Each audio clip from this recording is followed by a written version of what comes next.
খারাকে আল্লাহ, এত খারাপ দিয়ে কেমন উঠবো? Welcome to বাটু caves. Hello everyone, আসসালামু আলাইকুম। কেমন আছেন সবাই? আই হোপ আপনারা সবাই খুব ভালো আছেন। আমি আলহামদুলিল্লাহ খুব ভালো আছি। তো প্রথম পার্টে তো দেখিয়েছিলাম আমরা মালয়েশিয়াতে বাতু কেভে গিয়েছিলাম ঘুরতে। তো প্রথম পার্টে আমি দেখিয়েছি আমরা একটা পাহাড় চড়েছি এবং আজকে হচ্ছে আমরা দ্বিতীয় পাহাড়টা চড়বো।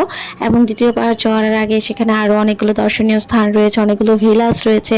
তো সেগুলো আমরা দেখবো এবং পার্কিং এরিয়া থেকে পাহাড়টাকে খুব সুন্দর দেখা যায়। তো সেটাও আমরা দেখবো, অনেকক্ষণ সময় কাটাবো। তো সেটা নিয়ে আজকের ব্লগটা থাকছে। তো প্রথম পাহাড়টা চড়ার পর আমাদের অবস্থাটা একদম খুবই তাজেহাল হয়ে গিয়েছিল। তো আমরা চাচ্ছিলাম যে এখন একটু ফ্রেশ ট্রেশ হয়ে তারপর হচ্ছে আমরা দ্বিতীয় পাহাড়ের দিকে যাই। তো সেটাই হয়েছে যে ফ্রেশ ট্রেশ হয়ে তারপর আমরা দ্বিতীয় পাহাড়ের দিকে এগোচ্ছিলাম। তো চলুন আজকে ব্লগটা শেয়ার করা যাক আপনাদের সাথে। চিড়িয়াখানা, ওখানে একটা ময়ূর আছে, তার নাম হচ্ছে cave villa. Cave villa closed এখন, সরি উই আর ক্লোজড। ওকে, তাড়াতাড়ি ক্লোজড। এখন আমরা যাবো আরেকটা পাহাড় চড়তে। বাংলাদেশে বাসটারের অভাব, একটু সুন্দর করে গাড়িটা করতে একটা পার্ক বানাতে পারে। আঙ্গুর বাড়ির দিকে অভাব নেই। হ্যাঁ, তো নিজে টেয়া খরচ করে আইতেছে, এটা কিছু না। বাতু কেভ বা বাতু গুহা যাওয়ার আগে এখানে হচ্ছে অনেকগুলো ফ্রুট জুসের দোকান আছে। আপনারা চাইলে যে কোনো ধরনের জুস বানিয়ে নিতে পারবেন, এরকম টাইপ। এখানে ছোট বড় অনেকগুলো দোকানই আছে দেখলাম, আর এখানে ছোট বড় অনেকগুলো রেস্টুরেন্টও আছে। তো তারপর আমরা হচ্ছে হেঁটে হেঁটে অভিমুখে প্রবেশ করলাম। আর বাতু গুহার অভিমুখে যাওয়ার আগে এত সুন্দর একটা দৃশ্য আমরা দেখতে পাইছি, মানে কি একদম মন কাড়া আর কি। বাতু কেভের মধ্যে সবচেয়ে সুন্দর এরিয়া হচ্ছে এটা, যেখানে আমরা আজকে প্রবেশ করতে চলেছি এবং পর্যটকরা এখানে বেশি ভিড় করে। অলরেডি কোথা থেকে যেন ডানা ঝাপটানোর সাউন্ড পাচ্ছিলাম আর কি। তো আমরা সেদিকে হেঁটে যাচ্ছিলাম।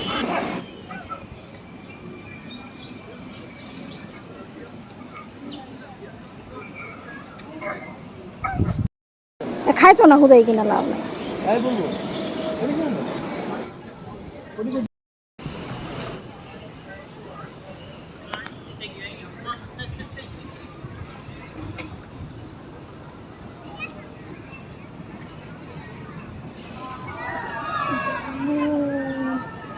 ওয়াও,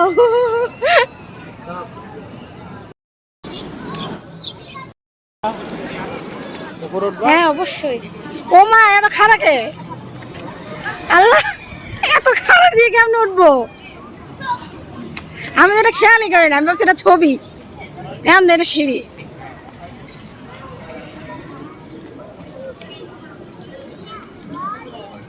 ওখান দিয়ে আসো এদিকে সাদিদ।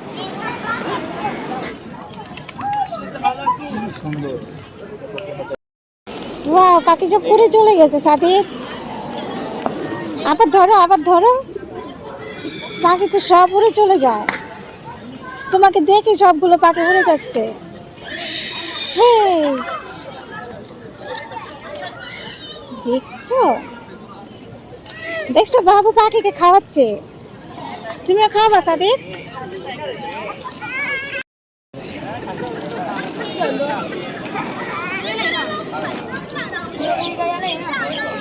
দেখছো, বাবুকে পাখিকে খাওয়াতো।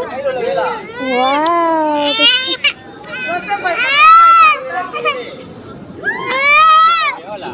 পাখিকে দাও, ধরো পাখি ধরো।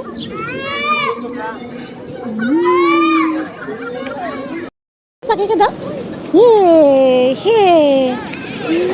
খাইতে দাও, খাইতে দাও। পাখি সব ওইদিকে চলে গেছে বাবা, দেখছো?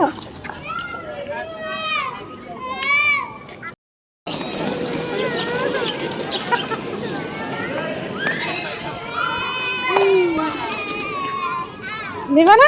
পাখিকে দাও, এখানে এখানে পাখিকে খাইতে দিতে হয় বাবা। যাও যাও, পাখির কাছে যাও। কোথায় পাখি? ইয়েস, পাখির কাছে যাও।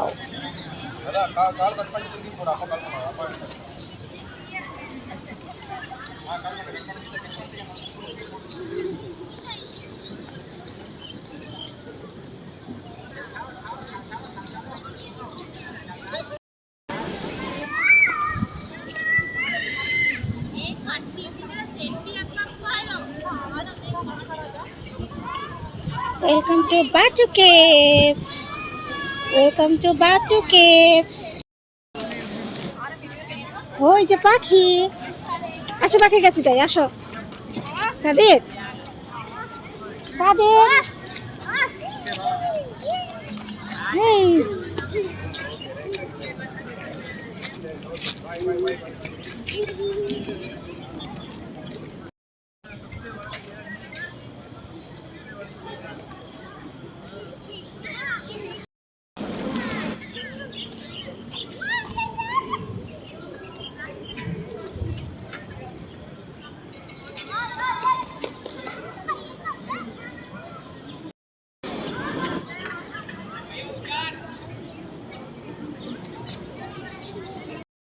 টায়ার্ড হয়ে গেছে তো বাবা, দৌড়াইতে দৌড়াইতে। একটু বসো আমার কাছে, আসো।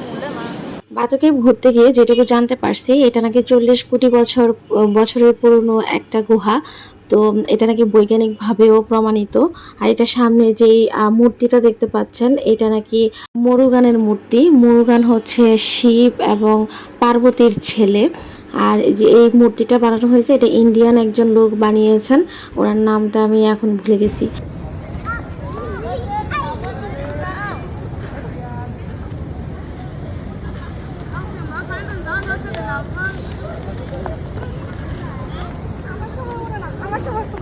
আমার ভয় পায় না, সব আমি ঘিরে আনি।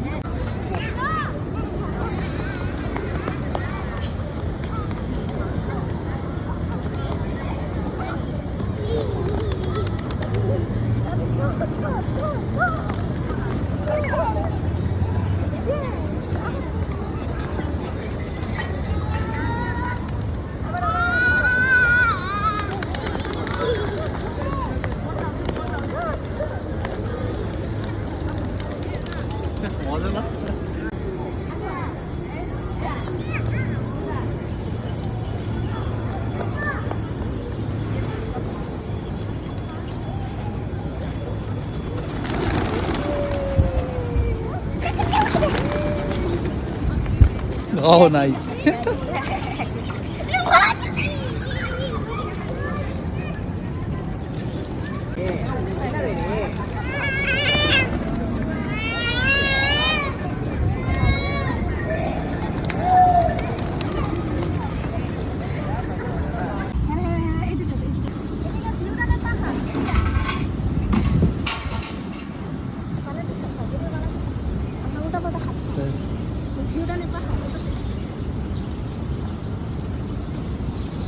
তুই যাস না, তুই যাস না।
বাতু কেইপের সামনে যে মূর্তিটা আছে মুরুগানের, সেই মূর্তিটা নাকি স্বর্ণের প্রলেপ দেওয়া আছে উপরে, মানে রঙের সাথে স্বর্ণ মিশ্রিত রং আর কি, এক কথায়।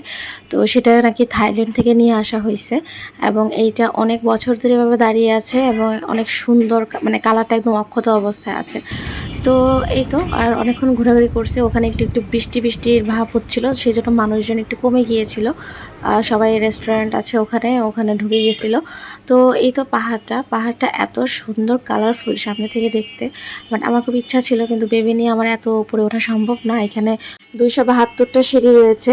সো 272টা সিঁড়ি অতিক্রম করার পর আমি হচ্ছে গুহার অভিমুখে পৌঁছাবো। সেখানে একটা গেট আছে গুহার অভিমুখে। তো তারপর হচ্ছে সেইখানে আরেকটু নিচে নামতে হয়। তারপর আবার সেখানে আরও অনেকগুলো সিঁড়ি উপরে উঠতে হয়। ওখানে মন্দির রয়েছে। এটা হচ্ছে হিন্দু ধর্মাবলম্বীদের জন্য অনেক একটা তীর্থস্থান আর কি, বিশেষ করে ভারতীয়দের জন্য। আর এই এলাকাটা পুরোটাই হচ্ছে তামিল অধ্যুষিত মেবি। তো আমি আমার ছোট 2 ভাইকে উঠাইছি উপরে ঠেলে ঠুলে, যে আসছি আর তো আসা হবে না। তো একজন তো মালয়েশিয়াতে থাকে, বাট থাকলেও তো একই প্লেসে বারবার আসা হয় না বেশিরভাগ ক্ষেত্রে। তো তারপর হচ্ছে তারা উঠলো, উঠে আমার জন্য একটুখানি ভিডিও নিয়েছে। এগুলো আমি ওদের কাছ থেকে কালেক্ট করেছি। আর এখান থেকে শহরটা দেখতে খুবই সুন্দর লাগতেছিল আর কি উপর থেকে। তো আমি তো সেটা দেখতে পারলাম না। আর সিঁড়িটা এত সুন্দর, এত কালারফুল, এটার জন্যই নাকি এই জায়গাটা আরও বেশি বিখ্যাত।